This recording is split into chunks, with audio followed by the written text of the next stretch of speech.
The sun hung heavy in the Kentucky sky, casting a golden haze over the quiet stretch of road.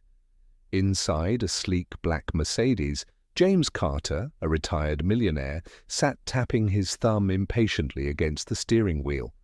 The air conditioner hummed, barely keeping the heat at bay, but James barely noticed.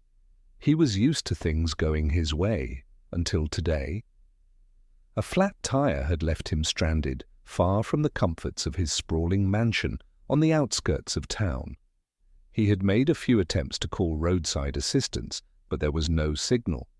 With a frustrated sigh, he leaned back in his leather seat, staring out at the empty road ahead. Just as irritation began bubbling up inside him, movement in the distance caught his eye.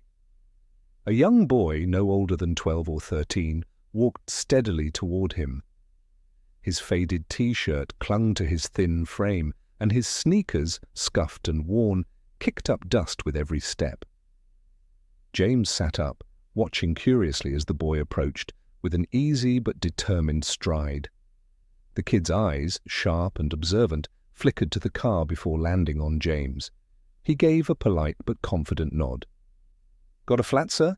the boy asked, his voice steady. James hesitated for a moment, caught off guard by the directness. "Yeah. I was hoping to call for help, but I can't get any signal out here." The boy gave a small, knowing smile. "You don't need to wait on help. I can fix it." James raised an eyebrow, unsure if he should trust the boy with his expensive car. "You know how to change a tire?" The boy nodded. "Yeah, my grandpa taught me last summer. Do you have a spare?" James hesitated for a moment, caught off guard by the directness. "Yeah, I was hoping to call for help, but I can't get any signal out here." The boy gave a small, knowing smile. "You don't need to wait on help. I can fix it." James raised an eyebrow, unsure if he should trust the boy with his expensive car. "You know how to change a tire?" The boy nodded. "Yeah, my grandpa taught me last summer. Do you have a spare?" James hesitated again, then pointed toward the trunk. The boy didn't waste any time. He popped it open, pulling out the tools with the quiet confidence of someone who knew exactly what he was doing. As James watched, something inside him stirred, a feeling he couldn't quite name. This kid, who had no reason to stop, was now kneeling beside the car, working swiftly without hesitation. James had spent years in the world of finance, surrounded by people who never did anything unless there was something in it for them. But here was this boy offering his time and effort, asking for nothing in return. For the first time in a long time, James felt something unfamiliar: humility. He wanted to say something, to offer the boy money or some kind of reward, but before he could, the boy stood up, wiping his hands on his jeans. "All done?" he said simply, flashing a small, satisfied smile. James reached for his wallet, pulling out a few crisp bills. "Here, take this. I really appreciate your help." But the boy took a step back, shaking his head. "No, sir. I don't need anything. Just happy to help." James froze, stunned. No one ever turned down money. Before he could find the words to respond, the boy gave him one last nod, then turned and walked away, his silhouette growing smaller in the evening light. James sat there, watching him go, still holding the money in his hand. He didn't know why, but something about that interaction stuck with him.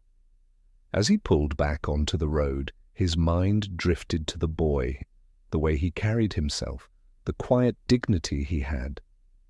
And for the rest of his drive home, James couldn't shake the feeling that this wasn't the last time their paths would cross. James Carter drove down the long stretch of highway, but his mind wasn't on the road. His hands rested on the steering wheel, his fingers tapping absent-mindedly. That boy. He had met thousands of people in his lifetime, business partners, investors, high-profile clients, but none of them had ever refused his money. That boy had done something no one else ever had. James glanced at the folded bills still sitting on the passenger seat. Why didn't he take it? He couldn't shake the feeling that there was something different about that kid. Something rare. Something valuable. Not in terms of money, but in character. The memory of the boy's confident hands working on the tire, the way he dusted his jeans and simply walked away, played over and over in James's mind. As the miles passed, he found himself wondering, where did he learn that kind of self-respect? Where did he live? Did his family have what they needed? By the time James pulled into his grand estate, the sun was dipping behind the hills. His mansion stood tall and imposing, its wide windows reflecting the last light of day. Everything about it was perfect. The pristine driveway, the perfectly trimmed hedges, the expensive artwork lining the walls inside. And yet for the first time it felt empty. James stepped into his study, poured himself a glass of whiskey, and sank into his leather armchair. The room was silent, except for the steady ticking of the grandfather clock in the corner. He stared at the ice swirling in his glass, lost in thought. The boy had nothing compared to him. Worn-out sneakers, faded clothes, hands covered in dust. And yet there was something in him, a quiet dignity, a confidence money couldn't buy. James sighed, setting the glass down. "Why is this bothering me so much?" he muttered under his breath. It wasn't about the tire. It wasn't even about the money. It was about something deeper, something he couldn't explain.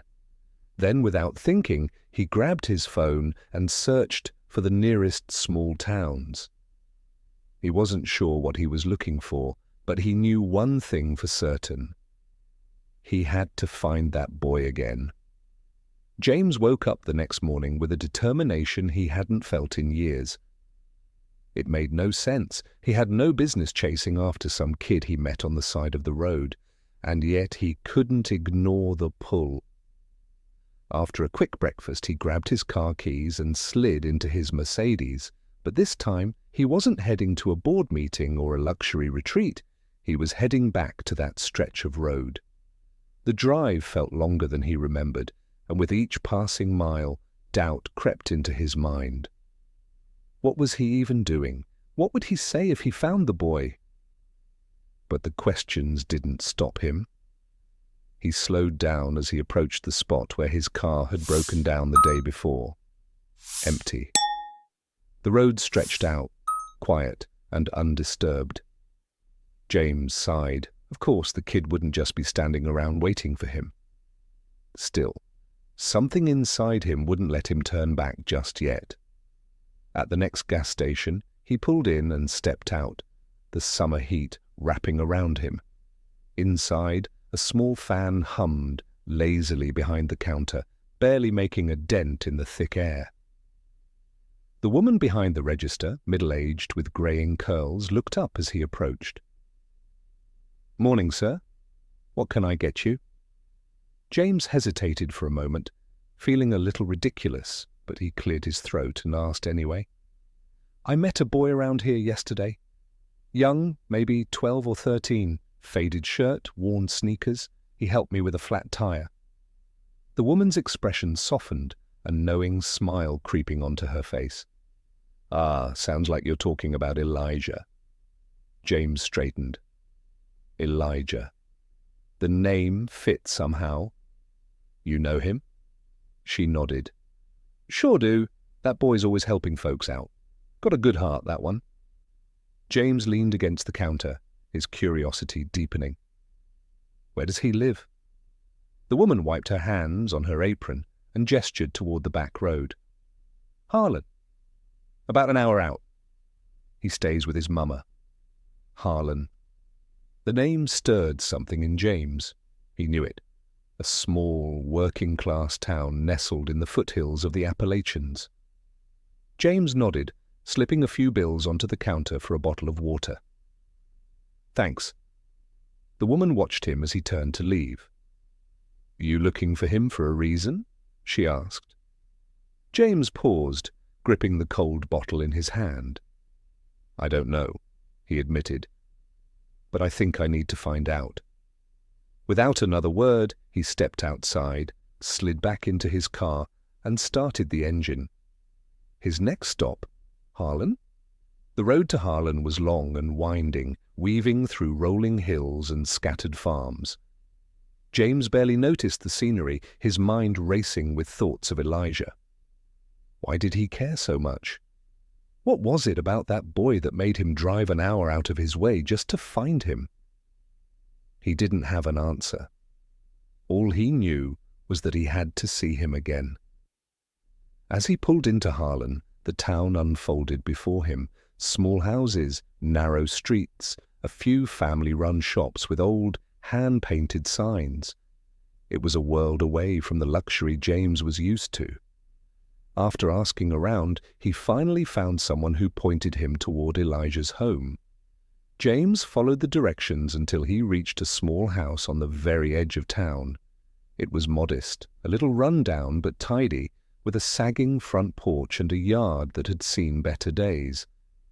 The wooden fence was patched in places and an old swing set stood crooked in the backyard. James parked his car and hesitated, staring at the house. This is it. Taking a deep breath, he stepped out and walked up the porch. The wood creaked beneath his polished shoes as he knocked on the door. It opened a few moments later, revealing a woman in her early 40s. She had kind eyes, but they carried the weight of someone who had been through a lot. Her hands were dusted with flour, as if she had been baking. She looked at James with a mix of curiosity and caution. "Can I help you?" James cleared his throat. "I'm sorry to bother you. My name is James Carter. I met your son yesterday, Elijah. He helped me when I had a flat tire." Her face softened instantly. "That sounds like my Elijah," she said with a small smile. "Always helping someone." James nodded. "I just wanted to thank him properly. He wouldn't take anything from me yesterday." The woman glanced over her shoulder. "He's out back, fixing the fence. You're welcome to wait if you'd like." James hesitated for only a second before stepping inside. The house was small but full of life. The furniture was old but well kept, the walls decorated with family photos and hand-drawn pictures, probably from a younger Elijah. It wasn't much, but it felt warm, more like a home than his mansion ever had. James followed her through the house and stepped outside into the backyard. There, working diligently with a hammer in his hand, was Elijah. He looked up, surprised to see James standing there.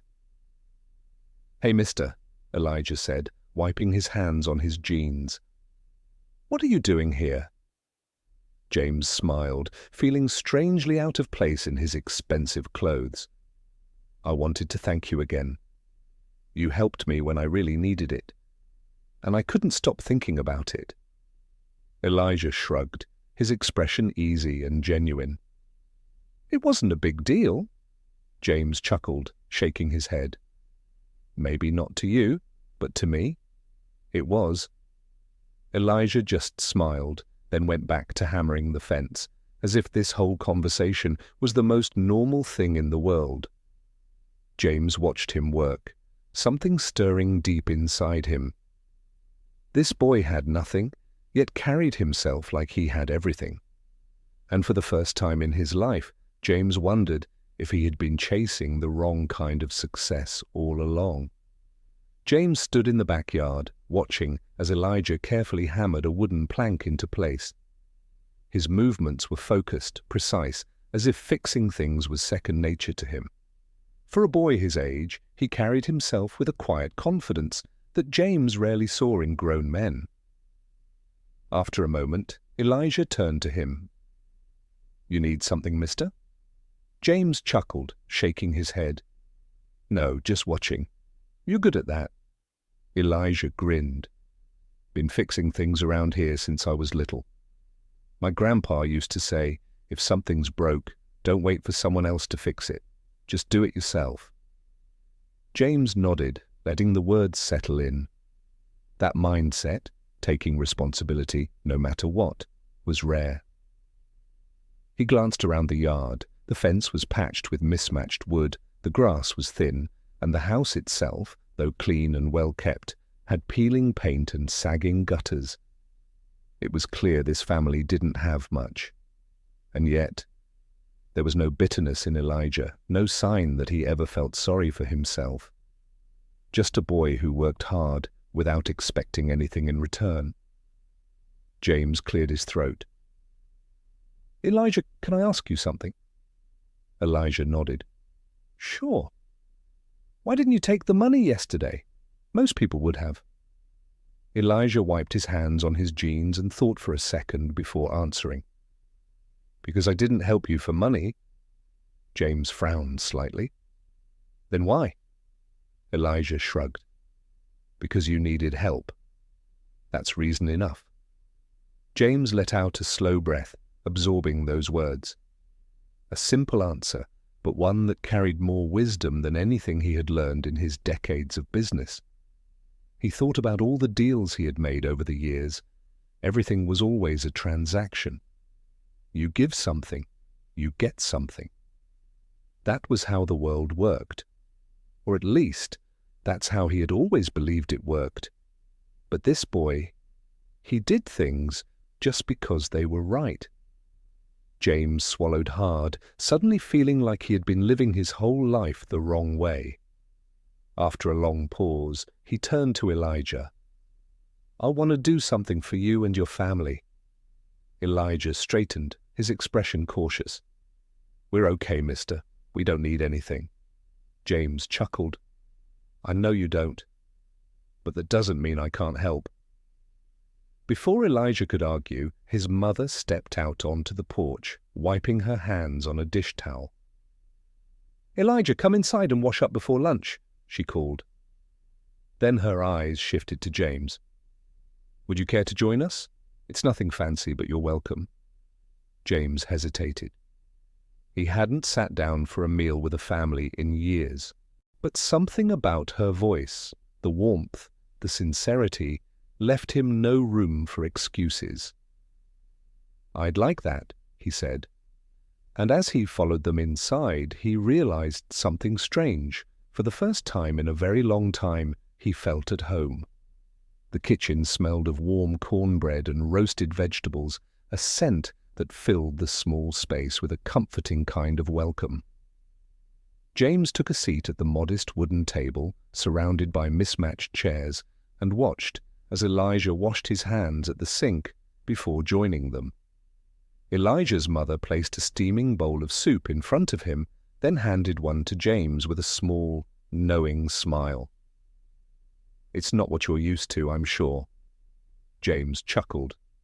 "It's better than what I'm used to." And it was. As they ate, James listened, really listened. Elijah talked about school, his dreams of becoming an engineer one day. His mother spoke about the community, how neighbors helped one another, how they managed to get by even when things got tough.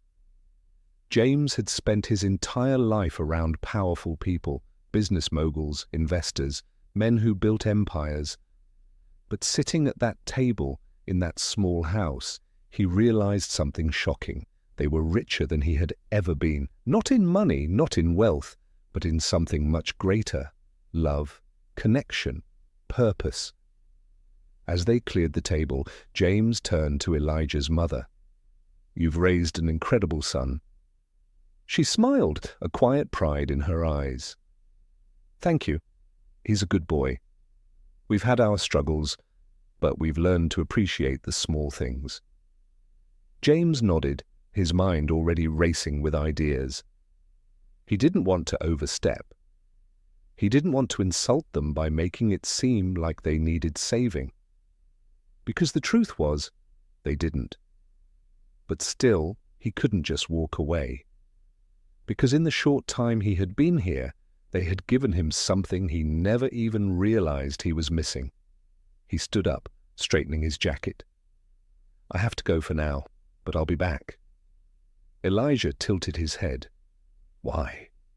James smiled. "Because I have a plan." And as he drove away from that little house in Harlan, something inside him felt different. Lighter. For the first time in years, he wasn't thinking about what he could gain. He was thinking about what he could give. And for the first time in his life, that felt like enough. What if one small act of kindness could change someone's life forever? A young boy helps a millionaire stranded on the road, but he never expected what would happen next. Stay with me, because this story will make you rethink what true wealth really means. James Carter had spent his life making deals, closing contracts, and measuring success in numbers and dollar signs. But for the first time, his next move wasn't about profit. It was about doing what was right. The very next morning, he made calls, a lot of them. He reached out to old colleagues, construction companies, and suppliers. Within hours, a plan was in motion. By the end of the week, trucks and workers started arriving at Elijah's home. Elijah and his mother stepped onto the porch, their faces frozen in shock as they watched the crew unload materials, fresh wood, roofing supplies, new appliances. "What's all this?" his mother asked, her voice shaking. James stepped forward, clipboard in hand. "You've done more than just get by. You've built a home, a family, and a life with more heart than most people I know." She shook her head, emotion flickering in her eyes. "James, you didn't have to do this." "I know, but I wanted to." Elijah's mouth opened in awe as he took it all in. The crew measuring the walls, the workers laying out new flooring, the rusted swing set being removed to make space for a new one. His eyes shifted to James. "Mister, this is too much." James knelt slightly, meeting his gaze. "It's not about what you need, Elijah. It's about what you deserve." For the next few weeks, the house transformed before their eyes. The sagging porch was rebuilt with strong new wood. The leaking roof was repaired. The kitchen was updated with modern appliances. And in the backyard, a brand new swing set stood tall, shining in the afternoon sun. At first, Elijah tried to help, carrying planks, sweeping debris. But James stopped him with a laugh. "Your job," he said, ruffling the boy's hair, "is to just be a kid for a little while." Still, Elijah couldn't help but watch the workers closely, his curiosity growing. One of the men, a burly guy named Joe, noticed and handed Elijah a measuring tape. "You want to learn?" Joe asked. Elijah's face lit up. "Yeah." Over the next few days, Elijah asked questions, learned how to measure wood, watched as things were built, piece by piece. His excitement was contagious. James watched from a distance, something warm settling in his chest. Elijah wasn't just interested in construction, he was meant for it. A new beginning. On the final day, the house stood new and strong. The neighbors gathered smiling, bringing fresh bread, jars of homemade jam, and warm embraces. Elijah's mother wiped a tear as she looked around. "This isn't just a house anymore, it's a home." She turned to James, her voice thick with emotion. "How can we ever thank you?" James shook his head. "You already have." She frowned. "How?" James smiled, glancing at Elijah, who was still excitedly inspecting the new swing set. "You reminded me of what life is supposed to be about." As the sun set, Elijah joined James on the porch. "Mr. James, I've been thinking, I want to do something like this one day. I want to help people too." James placed a hand on Elijah's shoulder, nodding. "You already do, Elijah. You already do." And for the first time in years, James Carter felt something he never thought he would find again. Purpose. As he drove away from Harlan, leaving behind a home filled with laughter and warmth, one thought filled his heart. True wealth isn't about what you have, it's about what you give. What do you think? Would you have done what James did? Let me know in the comments. If this story inspired you, make sure to like, share, and subscribe for more powerful, real-life stories that remind us what truly matters. Turn on notifications so you never miss an uplifting story like this one. And remember, one small act of kindness can change someone's life forever. Will you be that person today?